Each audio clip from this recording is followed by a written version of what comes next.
karunam milanam maduram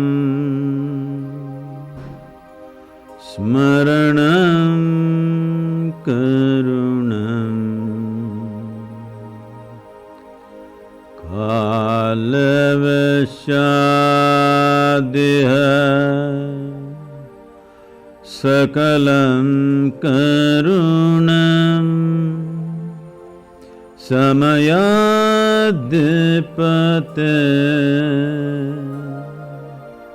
akilam karunam. Good evening. Good evening, everyone. I said good evening. I thought you're not on talking terms with me already. Good evening, everyone. Welcome to Visionary Women. You probably know, and most of you know, that Sadhguru is known as being a mystic and a humanitarian. And now you see by the video that he's known for his mountain biking. This humanitarian doesn't concern with my diet, okay? Well, and he's also known for his incredible sense of humor, his warmth. Like vegetarian, non-vegetarian, humanitarian, I hope people don't misunderstand that. Yeah. But most impressive, I have to say, is my husband and I were at your ashram probably 2 years ago, and we got a first glimpse at what you do in rural areas by uplifting them from poverty, from the huge schools that you run. And we at Visionary Women feel that it's a huge honor to have you here tonight, so we can discuss a few things that is of importance to us as well. So, welcome to our community at Visionary Women. And the purpose, I'm so sorry, I feel that maybe I'm looking back at people, but the purpose of our salon series is to create experiences of learning, meaning, and belonging for our members and for those who soon will be our members, right? Yes. And as I was talking to you just a little bit earlier before the event, what we see in the national conversation this past year is that people are trying to refigure how men and women should interact with each other. And I thought that it would be very appropriate for tonight to also invite men in our forum. Given that we're a women's organization, we're very well aware, not only our board but our whole membership, that in order to have true understanding, we need to be talking about these conversations aloud, collectively, and most importantly with an open heart. And men are our partners, our brothers, our fathers, our husbands, and our allies. And we wanted to start off first really talking about maybe the whole idea of consciousness, what it means. For those of you who haven't watched Sadhguru, there are hundreds of YouTube videos and of his teachings. And there was one at MIT that you were talking about consciousness that I thought would be very interesting for our audience to really get the definition of what it means. See, what is a man and what is a woman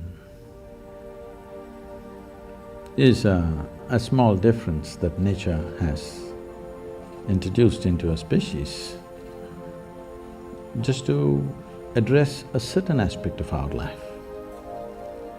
Essentially to address the reproductive aspect. When I say reproductive aspect, we all exist because somebody reproduced. Hello? Is it okay? If nobody was drawn to anybody, if nobody felt a bit horny, we wouldn't exist. Is this a guru speaking? We wouldn't exist, isn't it? Yes. Let's come to terms with this. We don't exist because out of their love for children they produce, no. They felt horny, and here we are.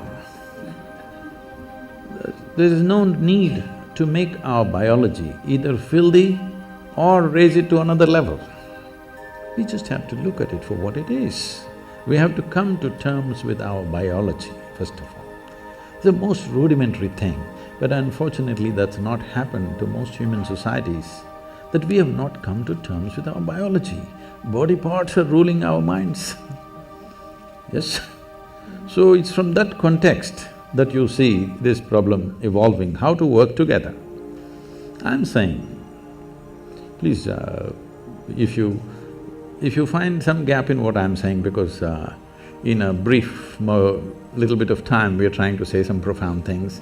If you find a gap, you must ask a question, you must not conclude against me, okay? I can fill those gaps, but I'll create some gaps because to go quickly. Essentially, why should it matter to you? Whether you… right now, you're a man or a woman, why should it matter to me? These things matter only in bathrooms and bedrooms. Why right now it should matter to me whether you're a man or a woman? Why can't I just treat you as just one more person? Hello? This is not against anybody, because we have made human biology so big in our minds. It's become so big because we have not accepted the fundamental biological difference. Yes? Because for thousands of years, religions and philosophies have been telling you what's wrong about your biology, how the fundamentals of your biology is not okay, how the fundamentals of your biology is sin. Because of this, we came to a certain level of resistance about human biology, particularly a woman's biology. Because of this, these things have become big, because the nature of human mind is such, whatever you resist becomes the biggest thing in your mind. Right now, if I tell you as an experiment, next 10 seconds, nobody should think of monkeys. Try, please. You will only be thinking of monkeys. So this has become a crazy thing in the world. We have made human biology into such a big thing, a small difference between man and woman. We made it into such a big thing in our minds, we can't keep it down for a moment. Everywhere, wherever you are, you have to be conscious about somebody's body parts. Why? I can understand a 13, 14, 15-year-old boy, when you were 10, 11, everything was fine. Suddenly a little bit of your hormones hijacked your intelligence, and after that you just look like this. Every little bump on somebody's body looked like a world by itself. Till then you were quite okay. I think that happens at a certain point, but at least by 20, you must fix yourself. Again, you must become normal, you must be able to look at a human body just as it is, without giving it all kinds of meanings. This is what consciousness means, because consciousness is an intelligence beyond your physiological and psychological structure. See, when we sit here, your body is your body, my body is my body. No way these two things can be one. People try hard, but it never becomes one. Only when we are buried, we become one. In the soil, we become one. But as long as you and me exist here, that's your body, this is my body, very clear. That's your mind, this is my mind, very clear. These things will never become one. We can agree on a few things, but my mind is my mind, your mind is your mind, isn't it? But there is no such thing as my life and your life. This is a living cosmos. You have captured some, I have captured some, that's about it. If you… depending upon how much you capture, that will be the scale and scope of your life. This got nothing to do with anybody's biology.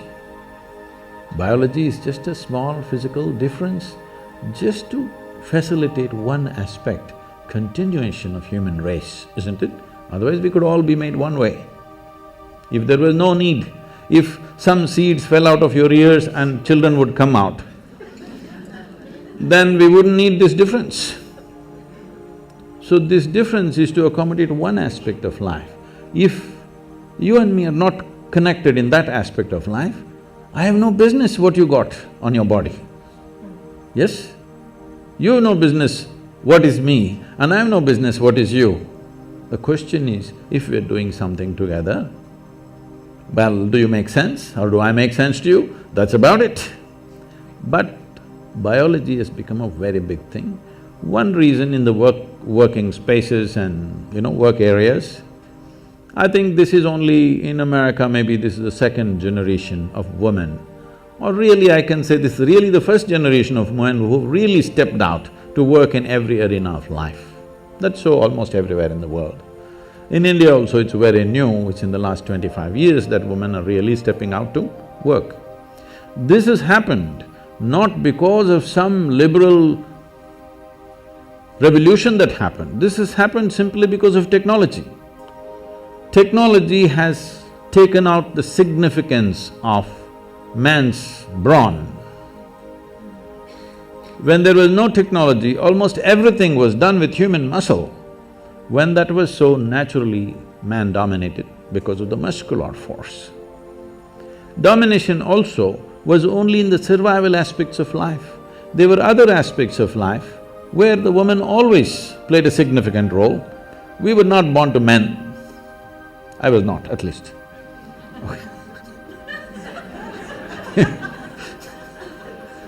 So, they always played a significant role, but roles were divided because economic aspect of life was largely muscle-powered. So, men dominated. Now with technology, muscle is of no great significance in today's world. So, naturally women are coming into this space. This should happen very as simple evolution. No fight is needed, no revolution is needed.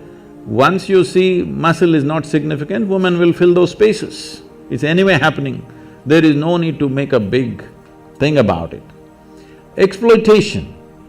If you're talking about exploitation, I want you to understand, still we are in… as a civilization, we are still in that level of crudeness of mind. It's not just women, anything weaker than us we exploit. Yes or no? Every creature on the planet we're exploiting, aren't we? Hello? Not just women, children are beaten. Why? Just because they're small. Hello? Why do you think children are beaten by a lot of people? Simply because they're smaller than you. If your children were bigger than you, would you go and beat them? So, exploitative nature of who we are exists in all aspects of life. When it comes to women, probably that exploitation turns into a takes on a sexual tone. But fundamentally what needs to go is this urge to exploit anything and everything which is little weaker than me. That should go. If that doesn't go, people will find devious ways to do the same damn thing. You can do as much as you want, you can fight as much as you want, but people will find devious ways to do the same thing, isn't it? So this urge, if somebody is little less stronger than me, I have to mess them in some way. This has to go. If this has to go, the most fundamental thing is just this, because today it's about consciousness. What consciousness means is, see, you have a body. Your body is just a heap of food that you've gathered over a period of time, yes? What was soil became food, what was food became flesh and blood. Here we are. Most people don't get this till you bury them. If you get it now, you can transform your life. Otherwise, one day anyway we'll get it from the maggots, but that's late. So what you accumulate can be yours, cannot be you, isn't it? Hello? Whatever we accumulate, we can say this belongs to me. You cannot say it's me, isn't it? So similarly, whatever the content of your mind is also accumulated from the impressions that we have taken in. So this is also an accumulation, this is also an accumulation. These things are two basic faculties we have. Right now, unfortunately, we are so barely identified with these two things that we can't use them as we should, but they are the source of a lot of mess in the world. So when you say consciousness, You're talking about a dimension of intelligence which is neither of the body, which is neither of your mind, but it is the source of both the body and the mind. You just eat a piece of bread and it becomes human body. Hello? Happening, right? If I take a piece of bread in my hands right here and turn it into a human body, who would you think I am? Huh? Magician? Did you see a magician making a baby?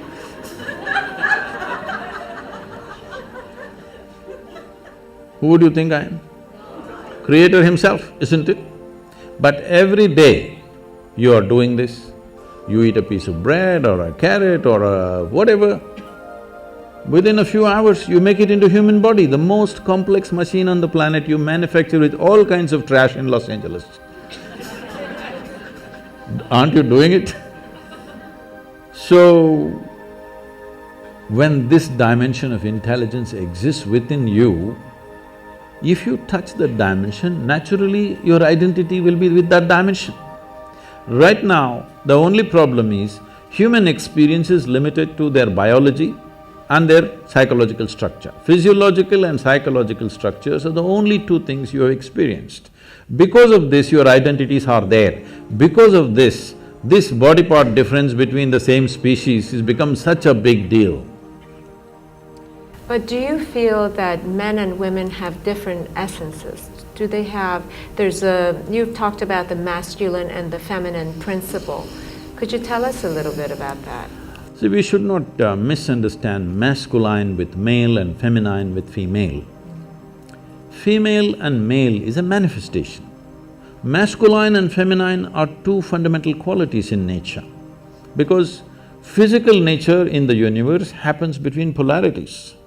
So one dimension of polarity is masculine and feminine. You may be a woman, but you may have more masculine in you than a man. You may be a man, you may have much more feminine in you than most women. So the question is not about being male or female. Being male or female is just a biological manifestation. Masculine and feminine is the basic polarities, which is the basis of physical creation here. So, if you want to be a complete human being, it is very important both masculine and feminine are there within you in equal proportion. Only then you are a full-fledged human being, otherwise you are a skewed human being. In this skew, you will misunderstand everything. In this skew, you will become a very limited possibility of life. If you might have seen these images probably because of the yoga studios and other things in California. You will see in India, Adiyogi, or he is known as Shiva, he is seen as the ultimate man. He is the ultimate man not because he is a super macho, he is ultimate man because one half of him is a woman. Have you seen these images? One half is a very athletic man, another half is a full-fledged woman. So his body itself is one half man and one half woman. In yoga, this is called as Pingala and Ida, two dimensions of your energy within you. Only when these two things are in balance, you have a proper perspective of life. Otherwise, you have become a very biological entity. Biology is a basis. Biology cannot be the peak of who we are. So I do know that you have a quote that says that whether you're male or female, if you're not in touch with the feminine, you don't enjoy the finer things in life. So is the feminine principle things that are more receptive? See, when we say masculine, there are two fundamental forces working within us all the time. One is our instinct of survival. We want to survive. We can take survival to different levels, but essentially the instinct of survival is this one wants to, this limited entity wants to survive and do well. This instinct is there in all of us, it's there in every creature in the world. Another dimension is, there is something within you which always wants to expand. When you are in a survival mode, you want to build walls around yourself. Boundaries are important. If you let your dog loose on the street, you will see he goes on peeing all over the place. Not because he has some urinary problem, I'm sorry, I'm not able to look at you. Not because he has some urinary problem, he is building his peak kingdom. He's setting his boundaries. It's a natural instinct. He is trying to set his own boundary all the time. This is survival instinct in all of us, that we want to build a wall, protection, self-preservation. But there's another dimension which wants to expand. If you don't empower that, if you just empower only your instinct of survival, then you will build a wall of self-preservation, and after some time you realize walls of self-preservation are also of self-imprisonment after some time. Yes? If you build a wall today you see an enemy outside and you build a wall. Tomorrow you are in your own prison. Somebody else put you into prison, that's bad. But you yourself put you into your prison, that's horror. Yes?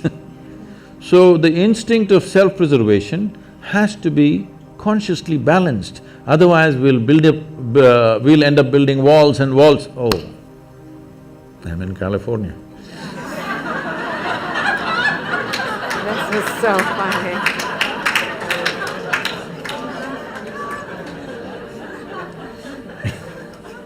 No, I was not making a political statement. You just did. So, inevitably, when we feel unsafe, we'll build a wall. So, the instinct of self-preservation cannot be ignored, it is there, obviously, isn't it? Obviously, it is there in all of us. Walls are not always of brick and mortar, there are a variety of walls we set up. But the longing to expand is also there. How much expansion do you want if you sincerely look at this? Today if you're here, you want to be little bigger, if you're there, you want to be little bigger. But suppose I make you the queen of this planet. Hello? Don't look at me hopefully, huh? Why will I commit such a blunder? Suppose I make you the queen of this planet, will you be fulfilled? No. You will look at the moon. Why not that? If I give you the moon, will you keep quiet? You will look at the next galaxy. If I give you one galaxy, will you keep quiet? You will look at the other galaxies. So there is something within you which wants to expand. How much expansion do you believe will settle you? If you really look at it, you want to expand boundlessly. There is something within you which does not like boundaries, please look at this. If I imprison you right now in a 5x5 cubicle, you will feel horrible. So tomorrow we'll announce your liberation and liberate you into your 10x10 cubicle. Now you will feel wonderful for a day. And then you will feel horrible in the 10x10 cubicle. We will liberate you into your 100x100 cubicle, you will feel really great for 3 days. Again you'll feel the same thing. It doesn't matter where I set the boundary. The moment you can feel the boundary, you want to break it, isn't it? So there is something within you which does not like boundaries. So if there is something within you which does not like boundaries, it simply means it is longing to become boundless. You cannot become boundless through physical means, isn't it? Physicality means, the fundamentals of physicality is a defined boundary. Without a defined boundary, there is no physical body. Suppose there were no boundaries to my body, where would I be, here or there or where? Only because has a boundary, it is here. Your body has a boundary, so it's there.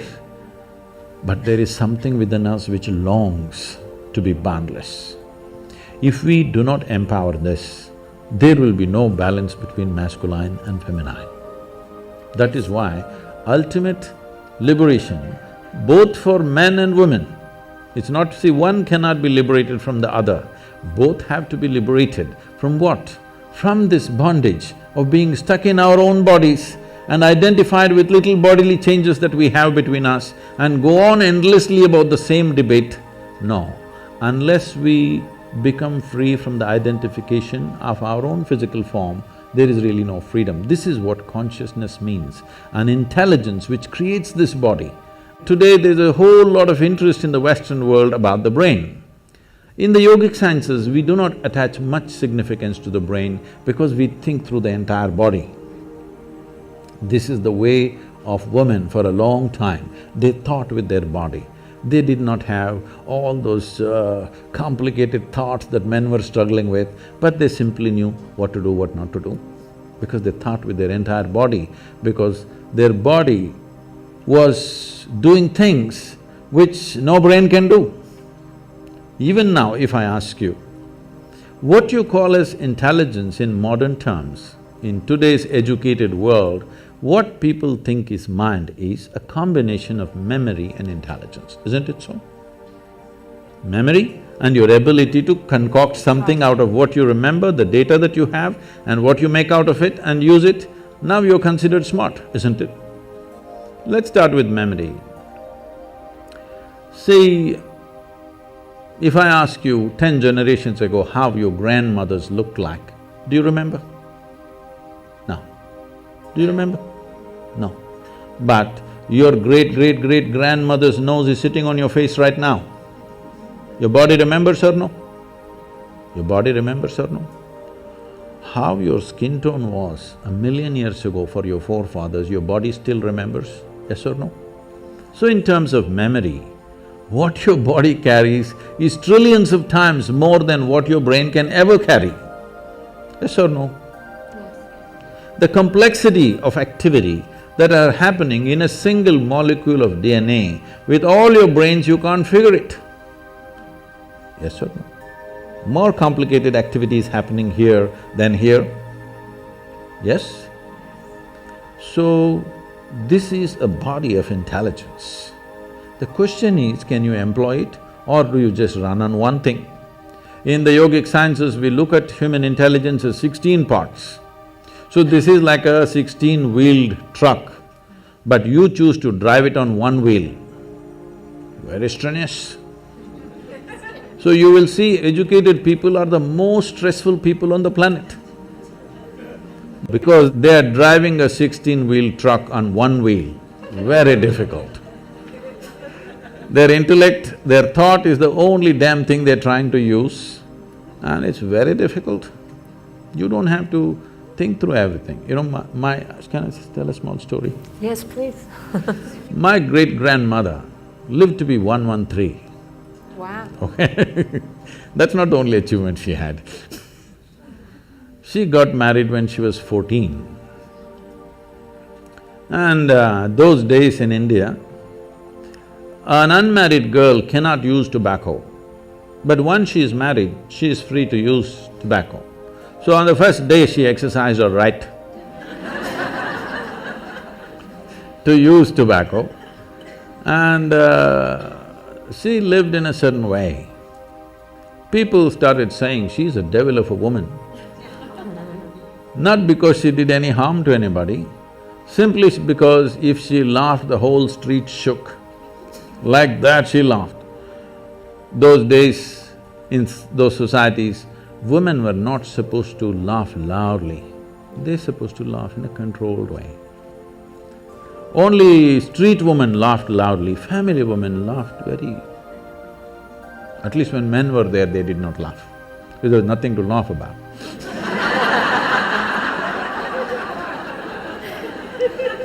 But she laughed in such a way that the whole street would shake if she laughed. So people said she laughs like a devil. Always, unfortunately, this is the whole thing. The devil is a laughing one, God is a dead serious one. It's your choice. So, she lived wild. Wild means, at the age of 67 or 68, she lost her husband. And then she decided, this is a very large land-owning family. So she moved out from the family and built a small temple with her own hands in somebody else's land. Somebody else means another family's land, not without permission, with their permission, but she was family's disgrace, because this family owns hundreds and hundreds of acres of land, and she sets up her stupid temple in somebody else's land, the whole family, oh my God, she's ashamed. And she built a temple, not for any god, she sat there. She is the main piece. No god, she just sat there and people started visiting her. And slowly, this following grew for her and she'll just live there. When we went there for vacation, she would come to see us. She was an incredible woman, she just captured me in a certain way simply because one thing, she laughed. Another thing, when I met her, she was over 100 years of age and her hair, full hair below her knees. She would leave her hair loose and dance like that. So I just liked… she was freaky. With her you could do anything, nothing was wrong. With everybody else is constantly trying to tell you what's right, what's wrong, what's right, what's wrong. With this one woman you could do what you want and she was fine. And sometimes, she would be crying and laughing at the same time. And I was, what's happening with you? Are you crazy? Everybody says you're crazy. Why are you crying and laughing at the same time? She would just burst into a hoot of laughter and say, someday you will know. And she would laugh. And I would see her like this. If they give her breakfast, she first goes and feeds the ants, then the sparrows, then the squirrels. Most of her breakfast is over in this. And people, self-appointed advisors, they come and say, you old woman, you just don't eat anything, you will die like this. All these advisors died, but she lived and lived. She buried her husband, her children, her grandchildren, some of her great-grandchildren, but she lived on. And many times I've seen her, after having fed the ants and everything, she would simply sit there, not even eating this little breakfast she has, tears flowing down her cheeks. And I would ask her, what's wrong with you? Because, I thought she's very emotional about the ants because I was 5, 6 years of age, I was going stamping the ants and she was so emotional, she never stopped me from even killing the ants, though she was feeding them. And then I asked, what's wrong with you, why? She said, she would say, I'm full. I don't know what the hell she was talking. It took me another 20 years to realize what she was talking about. So for me, she became the symbol of feminism for me. She was the ultimate woman because she fulfilled everything that she's expected to fulfill, but she was never a part of that nonsense. She was always beyond that. And this is because not you have great thoughts. Thoughts are very rudimentary stuff in human life, this must be understood, I'm sorry. Because I'm being introduced as a thought leader, I'm getting scared of that. See, thought is happening only from the limited data that you have gathered in your head, isn't it so? But there is something more phenomenal happening all across, isn't it? Hello? The intelligence of the creation is functioning right now here, is it or not? If you can transform a piece of bread into a human being, that means the very intelligence of the source of creation is throbbing within you right now. Instead of identifying with that, we're unfortunately getting identified with what we accumulate, with the car we have, with the house we have, with the relationships we have, with the body we have, with the accumulated knowledge that we have. We have gotten identified with things that we have acquired rather than being identified with the source of who we are. So this is what consciousness means, but this will not come by thinking differently. You must touch that dimension beyond physiological and psychological process. This is something that must happen. When that happens, there will be no problem about who is a man, who is a woman. Could you please tell us how we can touch that dimension?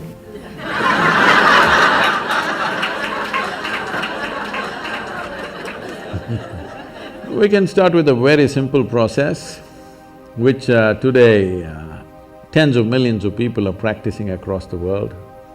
I brought this out because, when I was just about maybe 2.5 or around 2.5 years of age, my mother her health was not good. So they sent me to my aunt's place who lived in my grandfather's house. My aunt was just married and she was only 18 years of age. She was that bubbly, joyful, loving human being that you can't stop her for a moment. And she took me in as her own and we became great friends. I was there for nearly 2 years maybe, but after that I came back to my parents, but I always developed that close relationship with her, not of an aunt, but we became buddies right through our life. Then a time came and her life went on like normal, marriage good, children cute, and the boy got educated and went somewhere and the girl got married as she wished and grandchildren came, everything wonderful. Then she got some ailment. Then she knew in the next 2 years she's going to die, max 2 years. Then I saw this wonderful human being deteriorating into nothing. Total mess she became. This such a loving, joyful, exuberant human being that nobody could stop suddenly became a wreck. I just looked at her. I was into too much travels here and there, I tried to catch up with her, but nothing much could be done with her because she just shattered. I just looked at her and saw the only problem with her is she knew two things, her physiological structure and her psychological structure. She managed it well and kept herself loving, joyful, wonderful, everything. The moment she realized these two things are going to end, she's finished. She's just finished. You can't believe such a wonderful human being became so nasty and miserable and broken. At that time I thought, this is something that needs to happen. So we started what is called as, in Tamil Nadu, we started this Vurusuttu Anmikam. This means one drop spirituality. Everybody must have at least a drop of something which is beyond your body, which is beyond your mind, something within you which is not a concoction of your mind. A place to stand beyond physiological and psychological process must be there in every life. As a part of this, we launched what is called today being practiced by many people. Is anybody practicing Isha Kriya here? Yeah. This is a simple process. Initially, it looks like a psychological process because people can't keep their mind aside, they have to use it in some way. So we are going through the psychological process, but if you go deep enough into it, if you sit here, your body will be here, your mind will be there, what is you is little away from that. Once there is a little distance between you and your body, between you and your mind, this is the end of suffering. Because human suffering happens only on two different levels, physiological suffering, psychological suffering. Do you know any other kind of suffering? Hello? No. Physical suffering, mental suffering, this is all. Once there is a distance between you and your body, between you and your mind, this is the end of suffering. This must happen to you not at the end of your life, at the very beginning of your life, because the fear of suffering is what has crippled humanity. A human being has not explored the full depth and dimension of who they are simply because of the fear of suffering. What will happen to me? What will happen to me? Is always the concern, isn't it? Suppose you came to this kind of ease, that if you sit here, whatever the hell happens to me, this is how I will be. If this assurance and ease came into your life, then you would explore life in many more ways than you're doing it right now, isn't it so? This needs to happen. If we want to unleash human genius on this planet, the fear of suffering has to go. For that to go, you must know something beyond your physiological and psychological structures. Absolutely. Do you feel that… First of all, I wanted to ask you, can you define… what is the difference between meditation and prayer?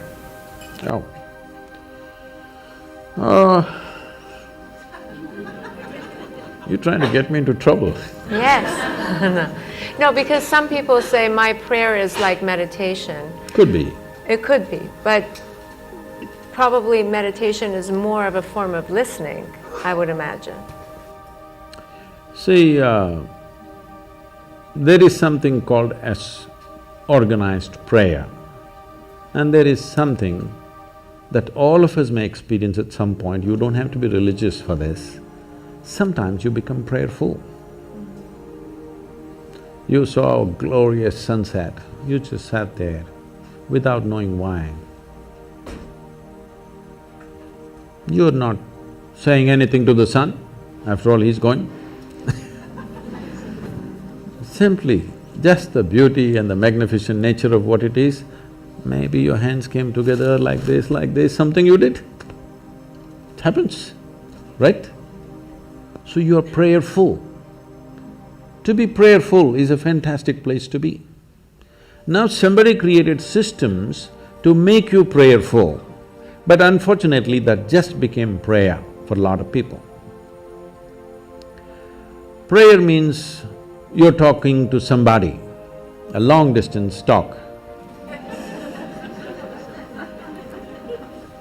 And unfortunately, if you look at the prayers on the planet, I would say 95% of the prayers on the planet, whatever kind of religion they belong to, is just about, dear God, give me this, give me that, save me, protect me. Is that so? Yes. So give me this, give me that, save me, protect me. Does it seem like a divine process to you, or does it seem like survival process outsourced? Yes. It's so true. It's very true. So, outsourcing your survival is not an efficient way to survive. To survive on this planet, you don't need any divine help. You just need 4 limbs and a few brain cells that work. That's all you need to survive. You don't need any other forces to come and cooperate with you for survival. Only when your life is beyond survival, you're looking for other dimensions of existence, then you may need the cooperation of other forces. For survival, when a worm can survive, an insect can survive, a bird can survive, an animal can survive, with such a big brain you cannot survive, what is this? The only problem may be you want to survive like somebody else, that is a problem. That's not going to be ever achieved, because somebody else will always be doing something different or better or whatever you think it is. So, prayer as a process, unfortunately, has become talking process. If you are prayerful, it's fantastic. So being in meditation, see, the English word meditation is not specific to anything, it's a general term. If somebody sits here with eyes closed, we say they're meditating. But with eyes closed, you can do many things. You can do japa, tapa, dharana, dhyana, samadhi, shunya, samyama. There are many things you can do. Or you might have just mastered the art of sleeping in vertical postures. That is also an art. So, the English word meditation is not describing anything specific. But as you said one word, listening. Listening is a dangerous thing, because if you start listening, people will think, listen to what? Listen to God. All those people, I'm saying with this all due respect, so those who are devout, those who are prayerful, that's a different matter. But people who claimed they heard God speaking, they did the most terrible things on this planet. Yes or no? Because they said, God told me this, God told me that, it gave them license to do all kinds of horrors on this planet. And especially as women, you should not subscribe to this because millions of women have been burnt alive because God told something, okay? So, listening is a dangerous word. The moment you say listen, people will start listening to all kinds of conversations that are happening. But to become listening is a wonderful thing. If you take these words literally, prayer, listening, all these things can become ugly because people always have this thing about What is my experience of life? I translate everything according to that, isn't it? Whatever is told to me, I will translate it within the limitations of my experience of life. With this, if you say, listen, they must listen to somebody. Whom should I listen to? God or devil? Please listen to God. Then he starts talking. So, listening is a quality. In yoga, we call this being a sati. Oh, that's very wonderful, because sati also means a woman. Sati also means a wife. So we call this Satipattana. Have you heard this word? Anapana Sati Yoga. This means just to wait upon something. Because they saw in ancient societies, women had a certain quality of waiting which made them very special. Because it's not like today, if a man goes out every 7 minutes, you can keep track of him, you can put a GPS tag on him, where is he going, what is he doing. Every 7 minutes he has to message back where he is. Those days, either on business or war or expedition, they went out. You never know whether they're going to come back or not come back. You're holding children and sitting here with all kinds of forces around you, and everybody knows your man may not come back. It's always possible he won't come back. But they waited. That waiting had a very special quality, because in waiting there is an eternal quality. In doing, all doing has a beginning and an end, isn't it? Yes. Waiting has an eternal quality. So this quality in the yoga we refer to as sati. Sati means wife and a woman. The feminine is called sati, and this is the quality of waiting.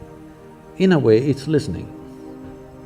You're just willing to be with life. Now you understand it's not all about messing with it. There are some things we do and rest we wait. It's like pregnancy.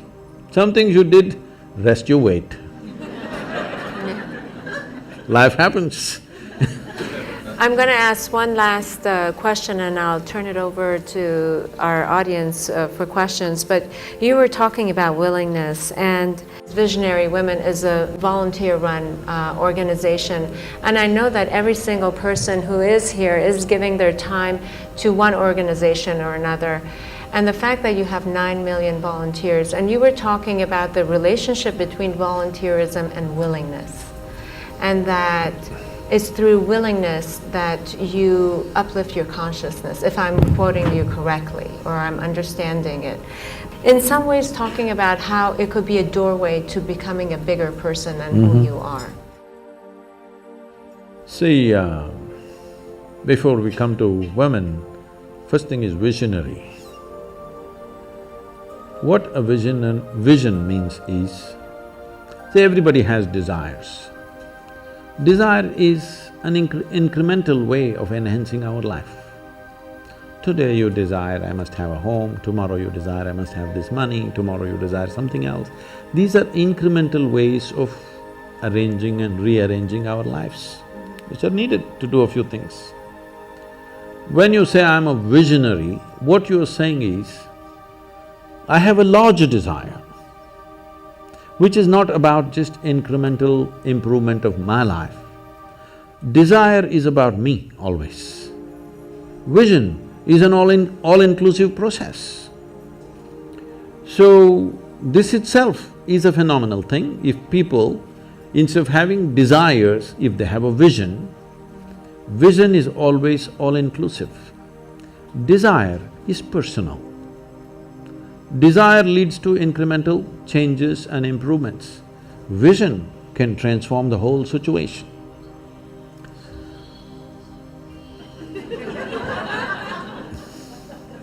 I like music. So, about willingness, because you said you're a volunteer, is to be a volunteer.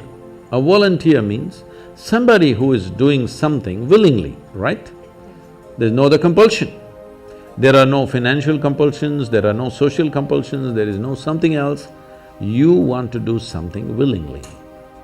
So when you're a willing participant, right now, you're a volunteer. I'm asking all of you, right now, are you compelled to be here or are you here voluntarily? Oh, thank you. Because I've spoken to conscripted people also. I've spoken in the prisons, I've spoken in many places. So you're here willingly. You're doing something willingly is the fundamental of your joy, isn't it so? Hello? However simple or stupid or idiotic activity it is, I'm doing something willingly makes a world of difference, isn't it so? Hello? The difference between heaven and hell is just this.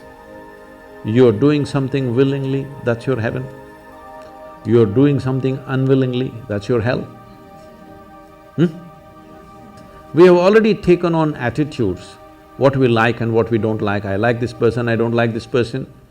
Now with this person I will do things willingly, with this person I'll do things unwillingly. This may be two people, two aspects of life, two communities, two nations, two many things. This I will do willingly, this I do unwillingly. This means I've decided in my mind, this is good, this is bad. When I hear even on national news channels, good guys and bad guys, it just… once you have this kind of thing, you are going to be disastrous to the planet, it's just a question of time. The moment you decide, this is a good person, this is a bad person, this has gone deep into American society. No, there are no good people and bad people. Everybody is oscillating between the two. If you create a very pleasant, wonderful atmosphere, everybody behaves wonderfully. If you create an unpleasant atmosphere, a whole lot of people act nasty. Yes or no? There are joyful people and miserable people, but there are no good people and bad people. That's big.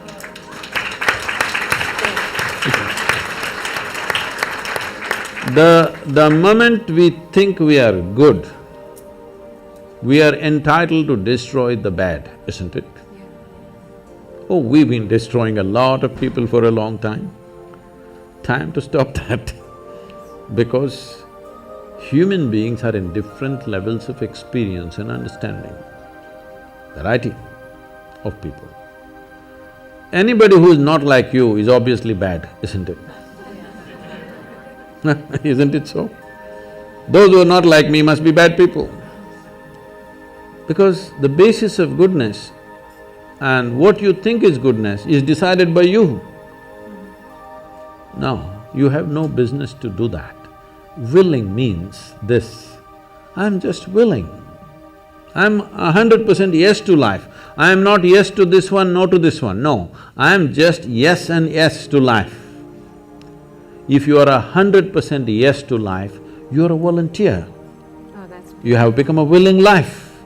You have become so willing that you have no will of your own. People ask me, Sadhguru, how do you operate with all these people? All kinds of horrible questions they're asking, they're doing this, they're doing that. I said, my life is not about them, it's about me. It's about how I am. It's about me. It doesn't matter how they are, that's their choice. But how I am is my choice, this is my way. No matter what they do, I'm like this. Because I have not given that freedom to anybody that somebody can freak me, somebody can make me angry, somebody can make me happy, somebody can make me unhappy. These privileges I kept to myself. It's time you do that too. Because if somebody else can decide what can happen within you right now, isn't this the ultimate slavery? Huh? Isn't this? Someone else can decide what should happen within you. What happens around you, of course, so many people decide. What happens around us is not 100% ours, but what happens within me must be my making, isn't it? Right now, just about anybody can freak anybody because they're not volunteers, they're unwilling. Volunteering means you have no will of your own, you can do whatever is needed. You know, we are a volunteer organization, this means all kinds of people. Most of them are not qualified for the jobs that they're doing. And I cannot fire them because they're volunteers.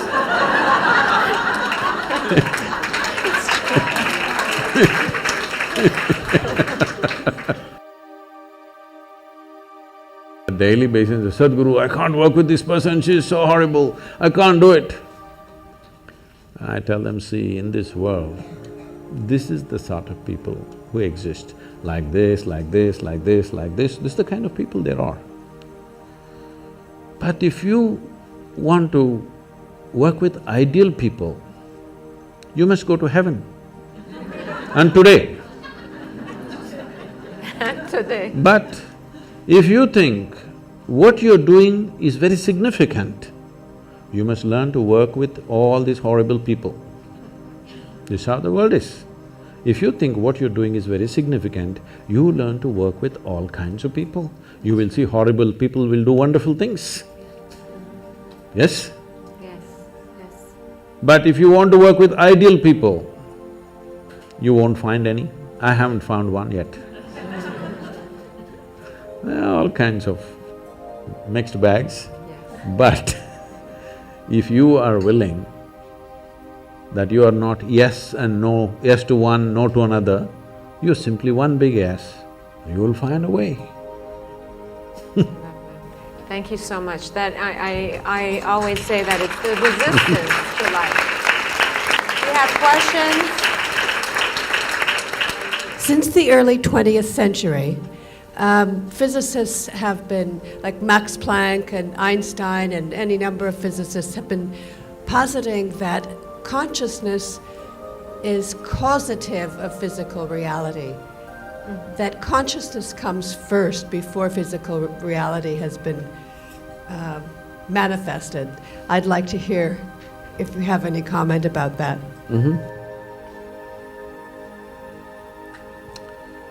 I'll need a few minutes for this question. Yes, please. I'm sure, at least when you were in school, you blew some soap bubbles, did you? Soap bubbles? Somebody got this big bubble, somebody got that big bubble, somebody got this big bubble. Same soap, if you give it to two people, one person blows that big bubble, another person gets only this big bubble. Hasn't it happened? Yes. Because something so simple as blowing a bubble needs a certain dimension of attention. Those who have the necessary attention can blow that big bubble. Those who don't have, they get these tiny bubbles going. Something's that simple, same soap. So, when my bubble is floating and your bubble is floating, that's my bubble, this is your bubble, clearly there. Then of course, after some time it goes poop.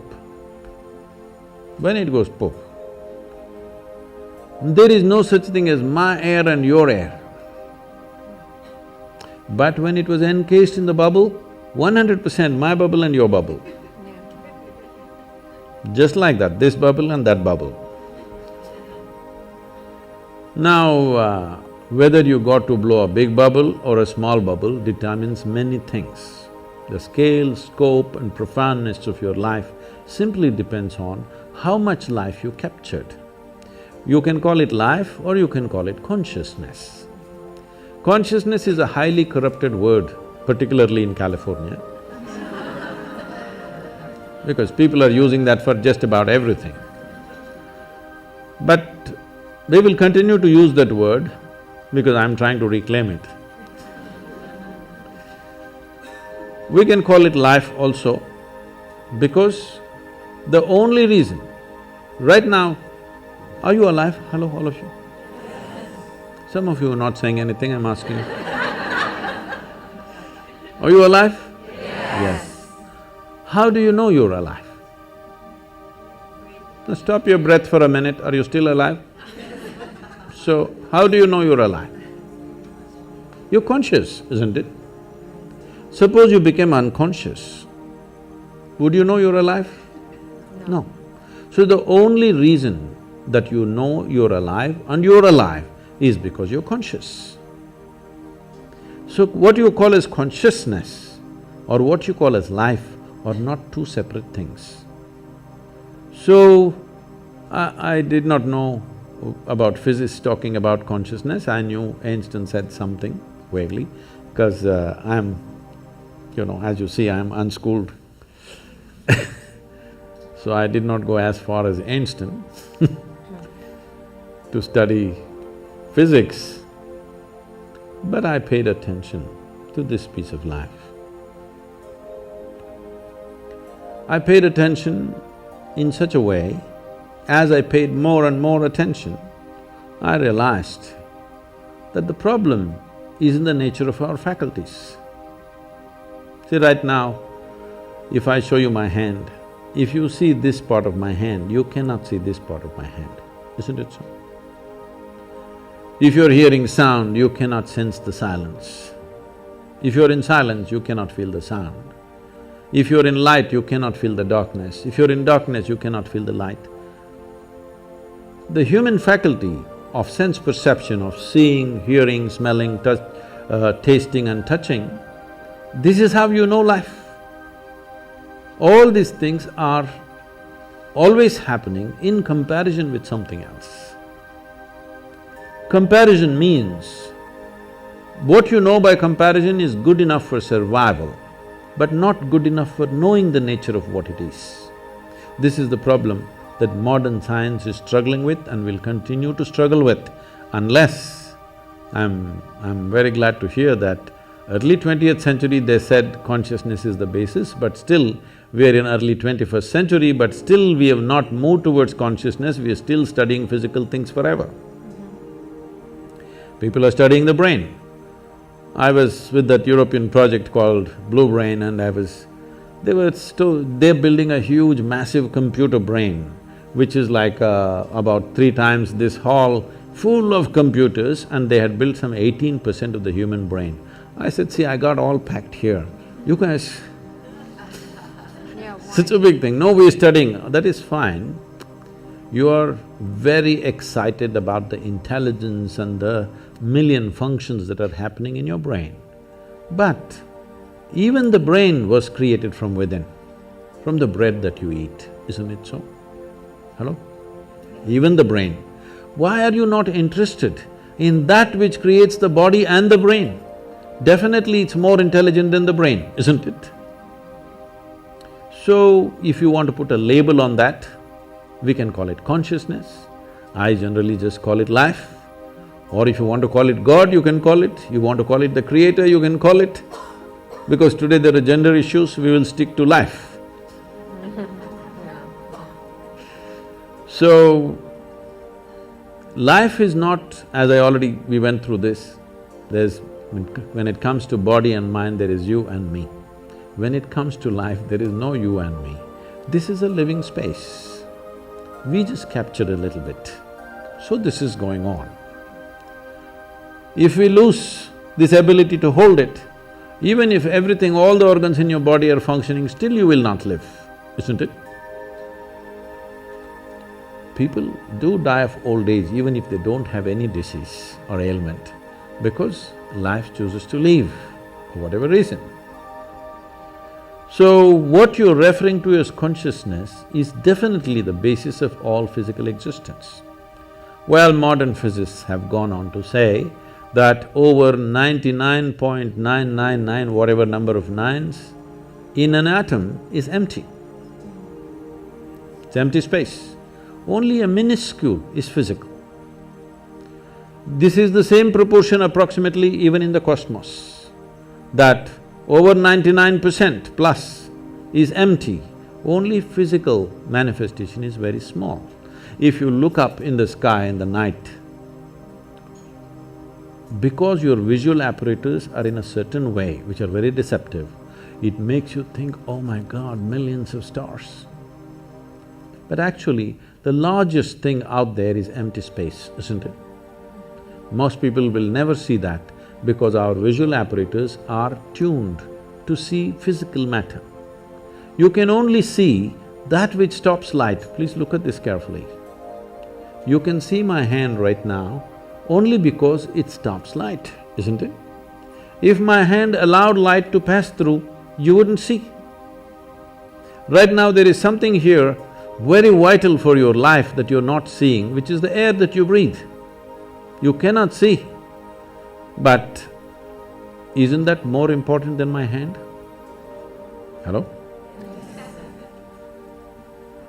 So there is a living cosmos which is the basis of everything. It's just thrown out a little bit of physical matter, including your little body.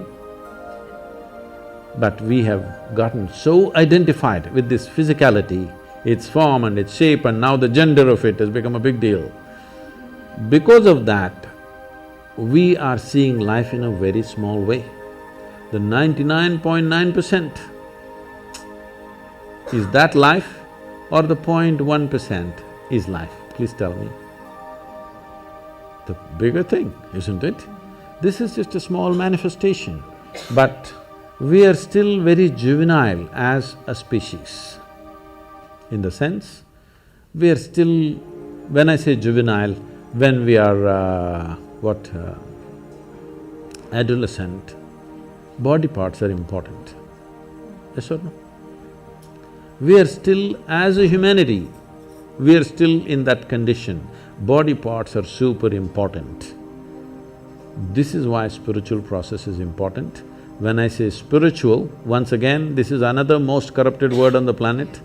If I say spiritual, people are thinking looking up, looking down, looking at heaven, whatever, no. Spiritual means your experience of life has transcended the limitations of physiological and psychological process, which is what you are saying the physicists also said.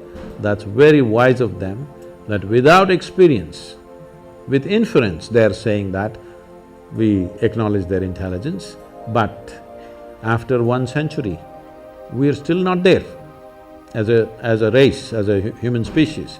But one thing I must share with you here is, I was just telling Nicholas, which came back to me because he asked some question.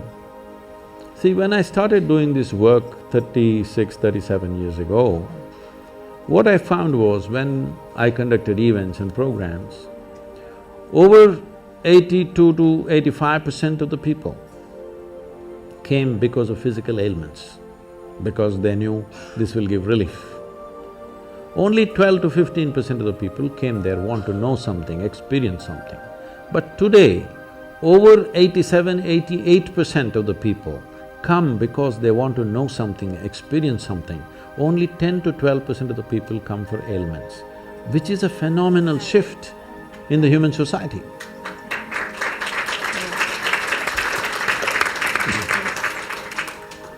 Could we have one question from that side of the room? Good evening, welcome to Los Angeles. Thank you for your time. The question I had was, you mentioned to be free, you have to be stepping outside of the body and the consciousness. How do you achieve that, to have that freedom? That was my question when No, but how do you achieve that separation when you step out of the basically physical body and the consciousness? If you want to make a small attempt, there is Isha Kriya, you can just download this app, free, it's a free app, you can download this. With headphones, you can daily practice this for some time. If you do it for 30-40 days, then you can do it without any headphone, just by yourself. Initially you take support, after that you do it by yourself. This is a simple way to do it. If you are willing to commit 30 to 32 hours, about 32 hours of focus time, then we have a more powerful and effective process, which is called as inner engineering, which is offered in daily classes, or also preparatory part of it as online, and the final part of finishing part of it, which is direct. It is a transmission of a certain dimension of practice. We must understand this because with all due respect, they've done what they have done.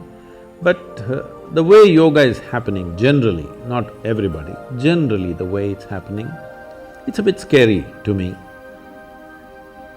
Because when you make a very profound process into just an exercise mechanism, or just a breathing exercise. You want to exercise your body, exercise your breathing, exercise everything.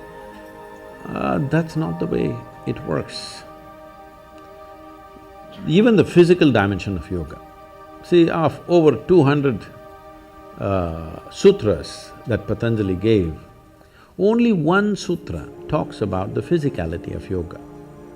Thiram Sukham Asana. This means a posture which is comfortable and stable is your asana. To get to this, people do many twists and turns, that's okay. But only one. Nobody bothers what is the remaining 200 and odd things that he's spoken. So the physical aspect has come to the West and that's become big. It's good, it creates health, well-being. But I want you to understand, there are more people on this planet who are healthy and miserable than unhealthy and miserable. Those who have ill health, at least they have a good reason, they have a good excuse. Healthy and miserable, you have no reason, no excuse to fall back on. So, it is important that you understand yogic practices are not practices, they are live forms, that it is made into a seed form and given to you, you're supposed to hold it that way so that the seed sprouts and grows and becomes something phenomenal within you. It just takes away your backache, your headache, your something else. This is not of great significance, but I understand if your backache is aching right now, that is the biggest thing in the universe. Yes or no? Right now you have a headache. If God appeared, what would you ask? Headache must go? That looks like the biggest thing, isn't it? So I understand, when body is in trouble, keeping the body well is important because even if your little finger is hurting right now, this little finger will become the center of the universe. Yes or no? When it is fine, you can just ignore this body and simply sit here and talk about other things. Little finger is feeling like hell, little finger will become the center of the universe. So, keeping the body well is important for that reason, so that you can keep it aside.